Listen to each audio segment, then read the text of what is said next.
اب ان کی شان یہ ہے کہ ان سے محبت کرنے والا، حضور پاک نے فرمایا مجھ سے محبت کرنے والا، اور جو حضور سے محبت کرنے والا فرمایا اللہ اس سے محبت فرماتا ہے۔ ان سے بغض رکھنے والا، حضور نے فرمایا مجھ سے بغض رکھنے والا، اور جو حضور سے بغض رکھے فرمایا وہ اللہ کی بارگاہ میں مقبوض ہوا۔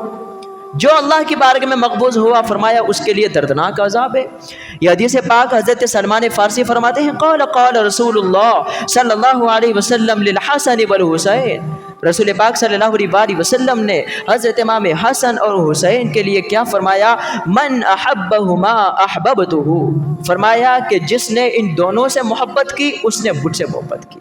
ومن احببتہ احبہ اللہ، جس نے مجھ سے محبت کی نا اس نے اللہ سے محبت کی۔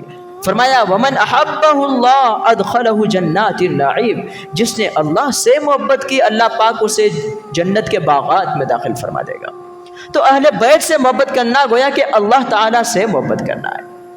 حضور پاک نے فرمایا کہ ومن ابغضہما، جس نے ان دونوں میں سے کسی کا بغض رکھا، دل میں کینہ رکھا، عداوت رکھی، دشمنی کو پالا، دشمنی کو جگا دی، او بغا علیہما، یا بغاوت کی ان دونوں میں سے کسی ایک پر، فرمایا ابغضتہ، گویا کہ اس نے مجھ سے بغاوت کی، گویا کہ اس نے مجھ سے بغض کیا۔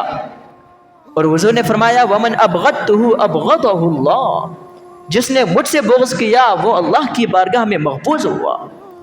فرمایا کہ جو اللہ کی بارگاہ میں مقبوض ہوا، ومن ابغضہ اللہ، جس نے اللہ سے بغض کیا، ادخلہ عذاب جہنم، اللہ تعالیٰ جہنم کے دردناک عذاب میں اس کو داخل کر دے گا۔ وَلَهُ عَذَابٌ مُقِيمٌ، ہمیشہ ہمیشہ کا اس کے لیے عذاب ہے۔ تو حضرت امام حسن و حسین اہل بیت، ان کا بغض رکھنا ہمیشہ ہمیشہ کے عذاب کو دعوت دینا ہے۔